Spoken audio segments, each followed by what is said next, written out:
Welcome back to the deep dive. Today, we are tackling something that I think keeps pretty much everyone up at night, regardless of how much is actually in their bank account. Hmm. We are talking about money. But not just money, we're talking about wealth, which, well, it turns out to be a very different thing. It really is. And I have to be honest, usually when I pick up a finance book, my eyes just, they glaze over by page 10. It's usually just a lot of charts and, a lot of scolding. It is indeed a genre that tends to be, let's say, dry. But today is going to be different. I hope so. We aren't just talking about how to pick stocks or how to budget for groceries, though. We will get there. We are diving into The Algebra of Wealth by Scott Galloway. Right, Scott Galloway. I know the name, obviously. He's the NYU professor, big in the tech commentary world, a bit of a provocateur. Exactly. He's a marketing professor at NYU Stern, a serial entrepreneur, and a very popular podcaster. And I have to say, this book, The Algebra of Wealth, it's not your typical finance manual. It really isn't. It's part memoir, part philosophical treatise, and part hard-nosed economic strategy. It's surprisingly personal. Yeah, I got that vibe immediately. I mean, usually these guys start by telling you how they bought their first rental property at age 12 or something. Right. But Galloway starts with a confession that I found incredibly relatable, but also kind of shocking coming from a guy who seems so successful. He talks about the exceptional trap. It's such a powerful place to start. Galloway admits that for a huge chunk of his life, specifically his 20s and 30s, he had zero economic security. Zero. And the reason wasn't that he wasn't making money. He was making good money. Yeah. It was that he believed he was exceptional. Okay, let's unpack that, because I think a lot of people feel that way, especially when they're young and ambitious. I mean, I definitely thought I'd be a millionaire by 30 when I was 22. We've all been there. So what exactly does he mean by the trap? He means the belief that a massive windfall, an IPO, a company acquisition, a huge bonus is just around the corner. Right. It's coming. He was starting companies, he was getting profiled in magazines, he was raising millions of dollars from investors. The market was telling him, you are special. And when you believe you're on the verge of a $10 million or $100 million windfall, the idea of saving $10,000 a year feels, it feels quaint. It feels pointless. Right. Why pinch pennies now if you're going to be buying a private island next year? Exactly.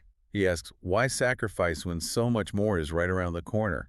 He calls it the future earnings trap. The future earnings trap. High earners often end up with very low actual wealth because they confuse income, or specifically potential income, with wealth. They spend based on what they think they'll have next year, not what they have today. And then, reality hits, the windfall doesn't come, or maybe it's way smaller than you thought. For Galloway, he talks about this wake-up call at age 42. This is a pivotal moment in the book. It's so visceral. He's 42. His first son is born. Now, usually you hear people talk about that moment like, oh, the angels were singing. It was pure joy. Right, the highlight reel. But Galloway says he felt nauseous. And nauseous, that's not the standard reaction. No. He says he was nauseous from shame. Shame. Wow. That's heavy. Why shame? Because he's holding this newborn creature who is entirely dependent on him. And he has this sudden, crushing realization that despite the MBA, despite the press clippings, despite the high-income lifestyle, he has no economic security.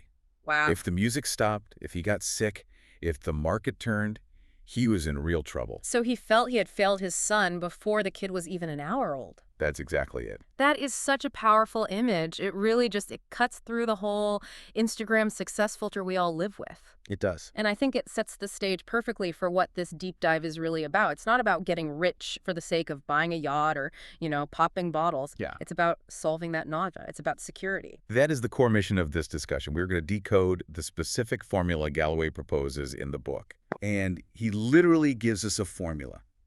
Wealth equals focus plus stoicism times diversification. I have to admit, when I see algebra in the title, I get a little nervous. I wasn't exactly a mathlete in high school. Is this going to be complex? Not at all. It's a conceptual formula. But before we break down those variables, we have to define the goal. We have to be really clear on it. Okay. Because he makes a huge distinction between being rich and having economic security. Okay, define the difference. Because to me, having $1 million in the bank sounds like both. And that's the common misconception. He says wealth is not a number. It is not, I have $1 million.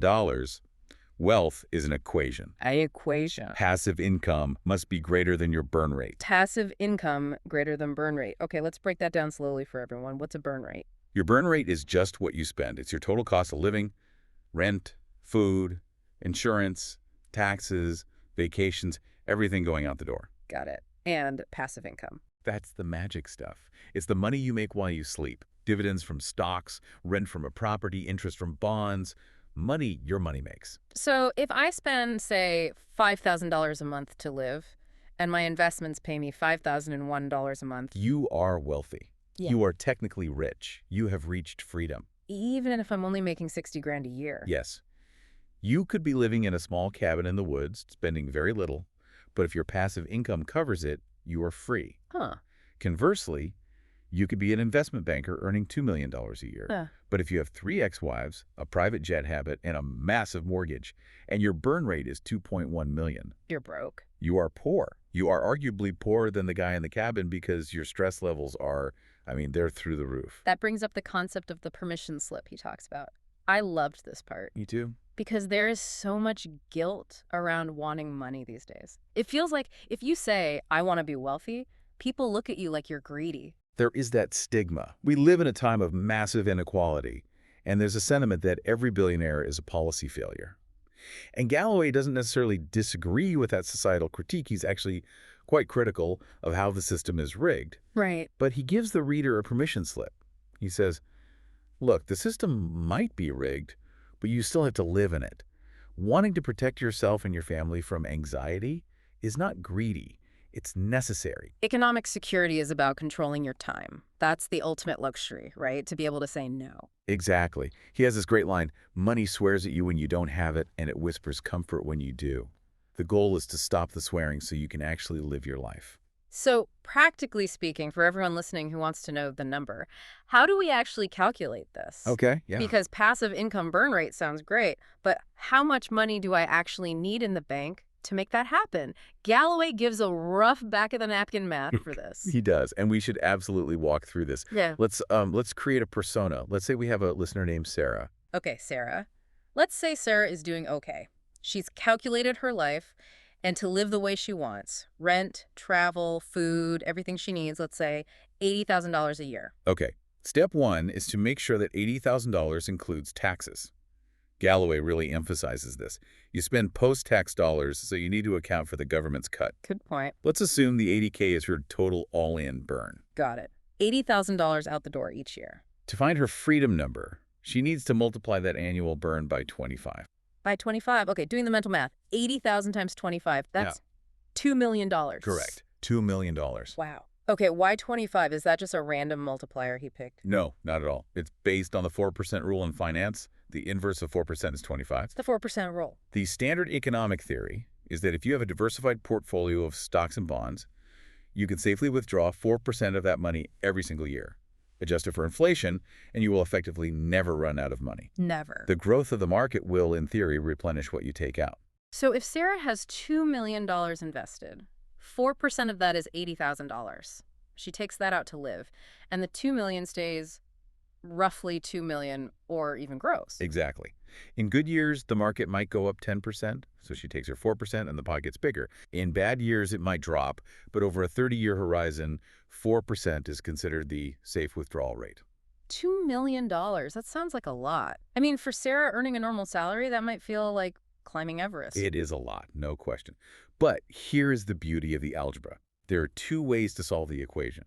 You can increase the pot of money, or you can lower the burn rate. Right. If Sarah decides she can live happily on $40,000 a year, maybe she moves to a cheaper city, gets a roommate, then her number is only $1 million. Exactly. The math doesn't care about your lifestyle. It only cares about the ratio. And that leads us perfectly into the first variable of Galloway's formula. Okay. We know the goal now. How do we get there? Part 1 is stoicism. Stoicism. Galloway calls this the behavior multiplier. Now, when I think of stoicism, I think of, Roman statues and guys in togas not crying at funerals. What does this have to do with my bank account? This is where most people fail.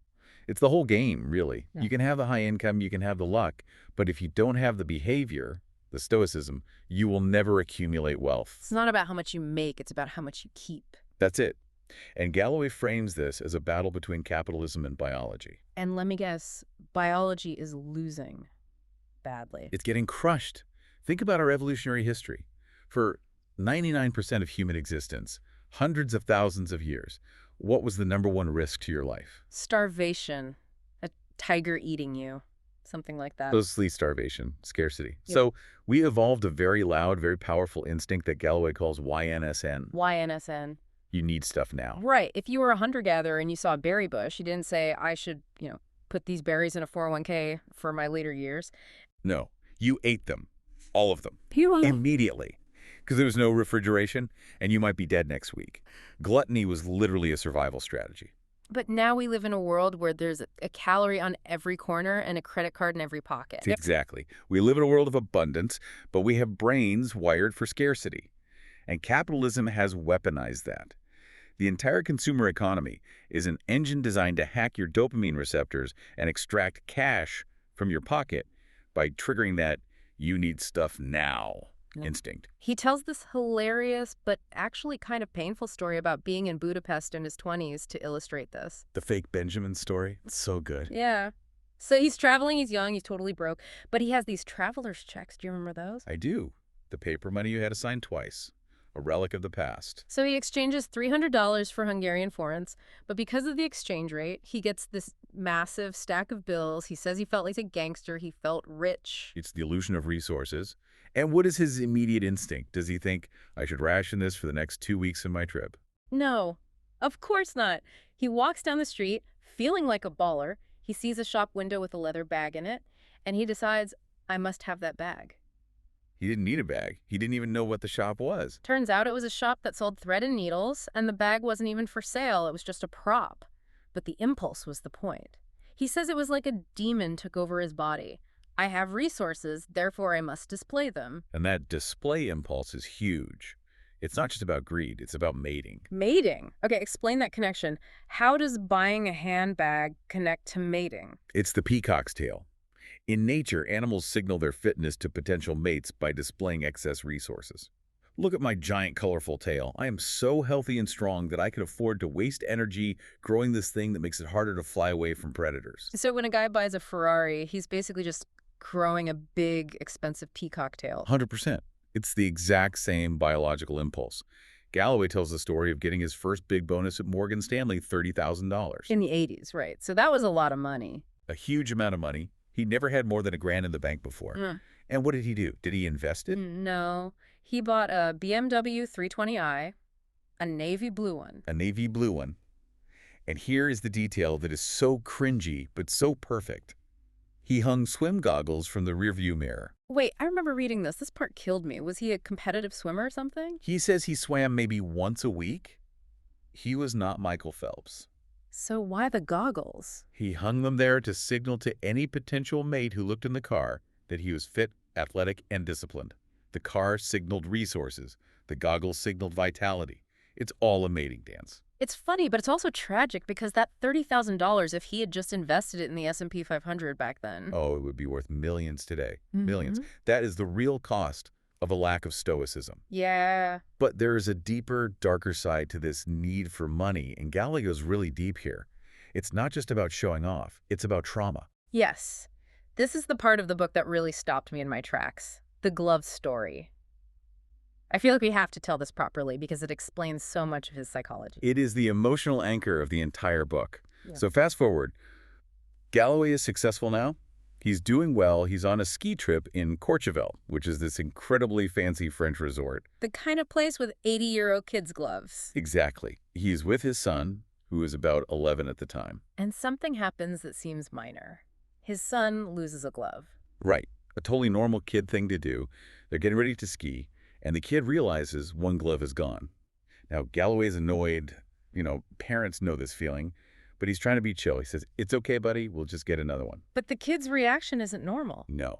The kid is terrified. Terrified over glove. He starts crying. He's shaking. And he says to his dad, Mommy said they cost 80 euros. She's going to be so angry. 80 euros for a pair of kids' gloves? Wow. That is Courchevel prices right there. It is. But Galloway looks at his crying son. And suddenly, the reality of the fancy hotel room just, it dissolves. The ground splits open, and he is back in the 1970s.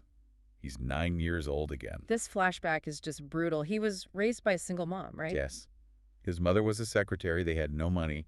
Household income was something like $800 a month. They were living right on the edge.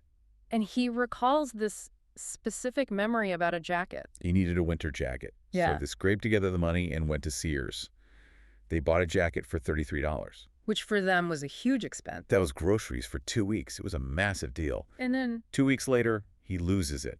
He loses it at a Cub Scouts meeting. They search everywhere. It's gone. oh, man. Yeah. I can just feel that pit in your stomach. So they have to go to JCPenney to buy another one. And his mom, who was just stressed to the breaking point, tells him, Scott, this is your Christmas present. We can't afford anything else. You have to be careful. And let me guess, he loses that one too. He loses the second jacket, and he describes the scene. He's sitting at home, waiting for his mom to come back from work. He is paralyzed with fear. He hears the key turn in the lock. She walks in. He blurts out, I lost the jacket. What does she do? I feel like I would expect screaming. He expects screaming. He expects to be punished. It's his dad. She just starts to cry. She just slides down the wall. And then she does something that Galloway says is seared into his memory. What? She walks over to him, makes a fist, and just pounds on his thigh. She hits him. Not abusively. It wasn't a punch to hurt him. It was just pure, helpless frustration leaving her body. She hit his leg like you'd slam a table. Yeah. And then she walked upstairs, and they never spoke of it again. That is absolutely heartbreaking. That is economic anxiety. Yeah. Galloway calls it high blood pressure for life. It's a hum in the background that never goes away. And so standing there in the French Alps, he realizes his own son, who has a rich father, is still feeling that same fear. It broke him. Exactly. It wasn't about the 80 euros. It was about the fear, the shame. And that's why Stoicism matters. Because if you don't control your behavior, that anxiety runs your life. You either hoard money and never enjoy it, or you spend it all trying to prove you're not poor anymore. Exactly. Stoicism is the tool to manage this emotional volatility. Galloway breaks it down into 4 virtues: courage, wisdom, justice, and temperance. Okay, let's go through these, but I want to get specific. Because courage sounds like running into a burning building. What does it mean for my wallet? Courage, in this context, is grit. It's the ability to handle rejection. Rejection. Galloway says making money often involves selling a product, selling yourself, selling an idea. And selling means hearing no a lot. So courage is the ability to hear no 50 times and still make the 51st phone call. Yes, it's the resilience to fail. He says most people stop at the first sign of failure. The wealthy are often just the ones who kept going until they got a yes. Okay, that makes sense. Wisdom. Wisdom is knowing the difference between what you can control and what you can't. This is classic Stoicism. You cannot control the stock market. No. You cannot control if the Fed raises interest rates. You cannot control if your industry gets disrupted by AI. So what can I control? You can control your burn rate. You can control your reaction to bad news. You can control your own skill development. Wisdom is focusing 100% of your energy on those things and just ignoring the noise of the market. Justice. This one surprised me in a wealth book. Sounds more like a philosophy class. Justice is about community. It's about realizing that you don't build wealth in a vacuum. It's about treating people well, building a network, and being a good citizen. It's about character.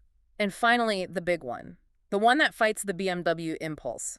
Temperance. Temperance is the ability to resist the hedonic treadmill. The hedonic treadmill. I've heard this term. It's basically the idea that we get used to nice things, right? Exactly. You get a raise, Yeah. so you buy the nicer car. For 2 weeks, that car feels amazing. Then, it just becomes your car. Your new normal. Your baseline happiness returns to where it was. But now, you have a higher monthly payment, higher insurance, and you need premium gas. Your burn rate has exploded, but your happiness hasn't. So temperance is just the discipline to say, I have enough. It's the discipline to not upgrade your lifestyle every time you upgrade your income. It's the ability to say, I'm going to drive this Honda for 10 years and invest the difference, rather than needing the new model to impress strangers at a stoplight. He also has some really interesting and honestly kind of controversial advice about who you hang out with. He says, make rich friends. Yeah, people bristle at this one. It sounds incredibly elitist. Oh, dump your poor friends. It does. It sounds like social climbing. But it's not about social climbing for status. It's about behavioral mimicry. Yeah. We are mimetic creatures. We copy the people around us. Okay. If your 5 closest friends spend every weekend popping bottles at the club, leasing cars they can't afford, and complaining about their bosses, you will likely do the same thing just to fit in. So it's about the habits, not the bank account. Precisely. Wealthy people generally speaking. The self-made ones have habits of industry. They talk about ideas. They talk about business. They read. If you're in a room where the norm is success and prudence, you will naturally elevate your game. It's about environment design. He also mentioned the partner. He says the most important economic decision you make isn't what stock you buy. But who you marry. Absolutely. Divorce is the greatest destroyer of wealth in existence. You cut your assets in half, and you double your expenses. 2 houses, 2 sets of bills. It's a financial catastrophe. So the advice is marry for love, but maybe check the credit score. Marry someone who shares your values on money. If you are a saver and you marry a spender, you are in for a lifetime of friction and economic drag. Yeah. A partner who is willing to build with you, that is an economic booster shot. Okay, so we've got the behavior down. We're stoic. We're resisting the BMW. But we still need money coming in to actually save. Right. That brings us to part 2 of the formula. Focus. Focus. This is the income engine. And here, Galloway slaughters one of the biggest sacred cows of career advice. He absolutely hates the phrase, follow your passion. Oh, he loathes it. But hold on, I have to push back here a bit. Because Steve Jobs said it, Oprah says it, do what you love and you'll never work a day in your life. Are you saying I should be miserable just to be rich? Galloway would say, do you want to be broke doing what you love or secure doing what you're good at? Yeah. He argues that follow your passion is advice given by people who are already rich. So it's survivorship bias. It's pure survivorship bias. How so? Think about the industries people are passionate about. Fashion, sports, film, food, art. The cool stuff. The cool stuff. Yeah. Because everyone wants to do those things, the supply of labor is infinite. When supply is high, what happens to price? It crashes. Exactly. Yeah. That's why you have people working for free as interns in fashion or playing minor league sports for peanuts. Employers have all the leverage because if you quit, there are 1,000 people waiting to take your spot just for the passion of it. He uses Steve Jobs as an example here, which is ironic because Jobs is the poster boy for passion. It is deeply ironic. But look at the actual history. Was Steve Jobs passionate about computers in his early 20s? I just assume so. I mean, he started Apple. No. He was passionate about Zen Buddhism, calligraphy, and being a fruitarian. He walked around barefoot and only ate apples and carrots. That was his passion. But he didn't come out of the womb wanting to build the iPhone. Not at all. He got into tech because his friend Steve Wozniak was building something interesting. Jobs realized he had a talent for marketing and design and seeing the future. He became passionate about Apple because he was good at it and because it started making an impact and, well, making him a lot of money. So the formula is reversed. It's not passion leads to mastery. It's talent plus focus leads to mastery, which then leads to passion. Bingo. Passion is the result of being great at something, getting paid well for it, and having autonomy. It is the destination, not the starting point. Okay, that makes a lot of sense. But if I don't follow my passion, how do I know what to do? How do I find my talent? Because when I hear talent, I think of playing the violin or dunking a basketball. I don't think spreadsheets are my talent. Galloway defines talent simply. It is something you can do that is hard for others, but easy for you. Or, even better, something you can endure that others can't. The pain test. I like that. Right. He tells the story of one of his first hires, a woman named Connie Hallquist. She was a tennis player and a currency trader. But her talent wasn't backhands or Forex. Her talent was management. What does that mean, though, in a practical sense? Yeah, it means she could deal with the messy, boring, frustrating work of getting people to do their jobs. She could organize chaos. For most people, managing other human beings is a giant headache. For her, it was a puzzle she was good at solving. And for Galloway himself, what was his talent? He says his talent in his 20s was the ability to work 36 hours straight without sleep. Oof, that sounds absolutely miserable. It is miserable. But he admits he wasn't the smartest guy at Morgan Stanley. He wasn't a math genius. But he had a high pain tolerance. He could outgrind anyone. And in investment banking, that was a superpower. So the advice to the listener is, don't look for what lights you up. Look for what you can tolerate that makes everyone else quit. Yes. And ask the people around you, what am I good at? What looks easy when I do it? The market pays for value. It pays for things that are difficult and scarce. It does not pay for your love of knitting unless you are the best knitter in the world. He also talks a lot about market dynamics. The wave matters more than the swimmer. This is so crucial. You want to position yourself in an industry that is growing. He says an average person at Google over the last 20 years has done better economically than an absolute genius at General Motors. Because the tide lifts all the boats. Exactly. If the industry's shrinking, like traditional newspapers 10 years ago, you have to be Superman just to keep your job. If the industry is exploding like AI right now, you just have to paddle and you'll move forward. You want the wind at your back. He also has a very specific piece of advice for young people. Get to a city. Yes. He is a big proponent of agglomeration. Economic opportunity clusters, metropolises New York, London, San Francisco, Shenzhen. But wait, in the age of Zoom and remote work, does that still matter? Can I just work from a beautiful cabin in Montana? You can, but you miss the collisions. Galloway argues that for your early career, you need to be where the action is. You need to be in the room. You need to bump into people at the coffee shop who might hire you, he says. Get to a city, work your tail off, build a network, and then maybe move to the country later when you have the capital and the reputation. And finally on career, serial monogamy.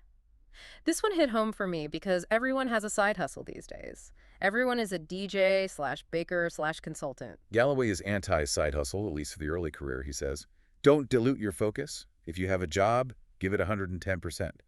Become undeniably good at it. Why, though? Isn't diversifying your income good? Because if you're spending your mental energy on a drop shipping business that makes $500 a month, you might be missing out on the promotion at your main job that could be worth $50,000 a year over the long run, he says. Put all your wood behind one arrow. Focus. It's in the title for a reason. Okay, so we have the behavior, which is stoicism. We have the income, which is focus. Now we have to let the universe do the heavy lifting. Part 3. Time. Time is the real currency. And the mechanism of time is compounding. We hear about compound interest all the time. It's the eighth wonder of the world, blah, blah, blah. But Galloway breaks down the math in a way that actually terrified me. It should terrify you. It's shocking. Let's look at the example he uses. He compares two investors. Let's call them Early Emily and Late Larry. Okay, Emily and Larry. Early Emily is 25 years old.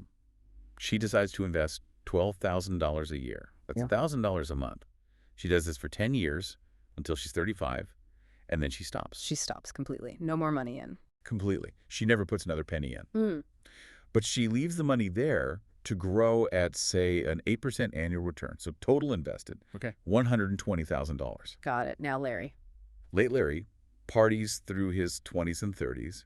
He buys the bags. He buys the drinks. He wakes up at age 45 and says, uh-oh, retirement. So he starts investing that same $12,000 a year. Okay. And he does it for 20 years, all the way until he's 65. So Larry invests for twice as long as Emily. Right. Larry puts in $240,000 of his own cash. Emily only put in $120,000. So who wins at age 65? It's got to be Larry, right? He put in twice as much. It is a slaughter, and not in the way you think. Early Emily, who stopped saving 30 years ago, ends up with roughly $2.5 million. $2.5 million, okay. And Larry? Late Larry, who put in twice as much money, ends up with about $500,000. Wait, stop. Say that again. $2.5 million versus $500,000? That's a 5x difference. Yes. That doesn't even sound fair. How is that possible? Yeah. It's the power of the acorn, the interest on the interest. Because Emily's money had 40 years to grow, from age 25 to 65, it doubled and doubled and doubled again. Larry's money only had 20 years. The last doubling is where all the money is made. So the lesson is, start now, even if it's small. Start yesterday. Time does the heavy lifting. If you wait until you have enough money to invest, you've lost the most valuable asset you have, which is the time itself. But why is it so hard to do this? Why do we all procrastinate? It's a cognitive error. Psychology tells us that we view our future selves as strangers. As strangers. Yeah. When you think about you at 65, your brain lights up in the same way as if you were thinking about Matt Damon or a random person on the street. You don't feel empathy for that person. So when I spend money today on a nice dinner, I'm basically stealing it from that stranger, who is also me. Exactly. But that stranger is you. And that stranger is going to be tired, and their knees are going to hurt, and they're going to need health care. You have to bridge that empathy gap.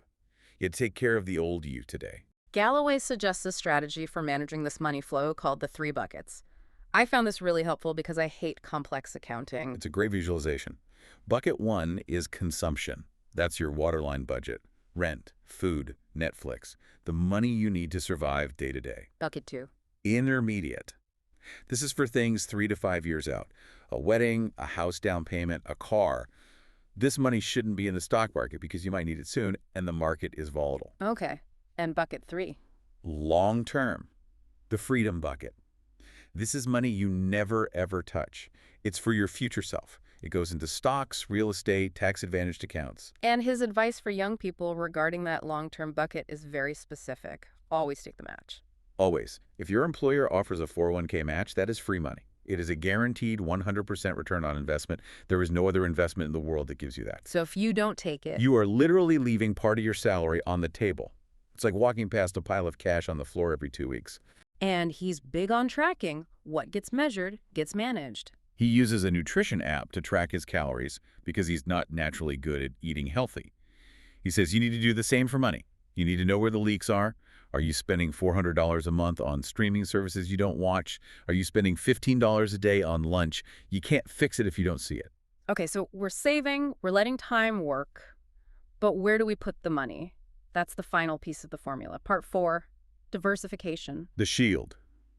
This is how you protect what you've built and make it grow. He starts with a distinction between capital and labor. This sounded a bit like Economics 101, but it felt really important. It goes back to Marx, but it's fundamental. Labor is you sweating. It's you trading hours for dollars. Capitals is assets trading value for value. It's your money working for you. And the hard truth is, very few people get wealthy just from labor. Correct. You cannot work enough hours to become wealthy solely on salary. There are only 24 hours in a day. Even if you make $500 an hour, there's a ceiling. But capital works while you sleep. Capital doesn't get sick.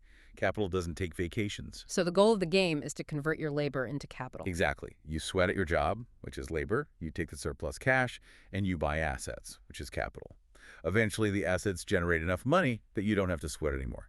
That is the definition of retirement. Oh, what is his investment philosophy? Is he a stock picker? Is he looking for the next crypto moonshot? No, he is very, very boring. Okay. His philosophy is maximize returns, not upside. Explain that difference. Maximize returns, not upside. Upside is trying to find the next Tesla or the next Right. Bitcoin. It's swinging for the fences. It's gambling. A home run. Right. If you hit, you get rich quick. If you miss, and you almost always miss, you lose everything. Galloway says you don't need a home run. You just need a steady stream of singles and doubles. So diversification is the key. It's the Kevlar vest. If you put all your money in tech stocks and tech crashes, you're naked. If you own the entire S&P 500, which is 500 of the biggest companies across all sectors, if tech crashes, maybe energy is up or healthcare is steady. You're betting on the whole American economy, not just one company. Exactly. Low-cost index funds are the default setting for building wealth. It's boring, it's effective, and it beats 90% of professional hedge fund managers over the long run. He also loves real estate. Why? He calls it a forced savings mechanism. When you have a mortgage, you have to pay it. You can't decide to skip a month because you want to buy a leather bag, Right. so it forces you to build equity. Plus, the tax advantages are massive. Speaking of taxes, he calls taxes the final boss. This section felt like he was letting us in on a secret. He is, because taxes are the biggest expense you will pay in your life. Bigger than your house, bigger than your car, and yet most people just file them and pray. The wealthy treat taxes as a game of strategy. What's the secret code here? What's the cheat? The secret is that the government taxes labor much, much harder than it taxes capital. If you earn $1 working at your job, you might pay 37 cents in tax. If you earn $1 because your stock went up, that's a capital gain. You might pay 20 cents or even 0, depending on how you structure it. That feels deeply unfair, but it's the law. It is the law. The system incentivizes investment. So you want to move your money into tax-advantaged accounts, 401ks, IRAs, where it can grow without the government taking a cut every single year. He also talks about geography as a tax strategy. This blew my mind, the idea of moving just to save money. It's arbitrage. If you live in New York or California, you might be paying 13% in state taxes on top of federal taxes.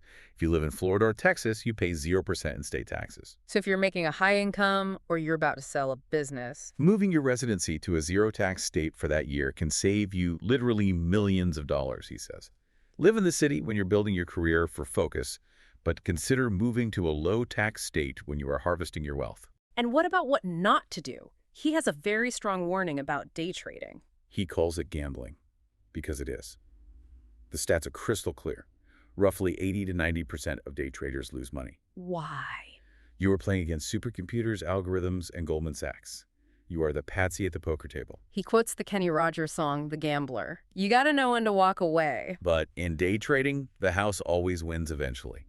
His advice is simple. Don't trade, invest, buy and hold. And don't panic when the market crashes. This too shall pass. Market crashes are a feature, not a bug. They are the price of admission for the returns you get. If you sell when the market is down, you turn a paper loss into a real loss. That is the cardinal sin of investing. Okay, let's bring it all home. We've unpacked the formula. Wealth equals focus plus stoicism x time x diversification. It's simple, but it's not easy. It requires discipline. It requires fighting your own biology every single day. But I want to end on the why. Because Galloway loops back to this at the end of the book. Why are we doing all this? Is it just to have a high score? Is it just so we can die with the most toys? No. And this is where the expert Galloway melts back into the human being, he says.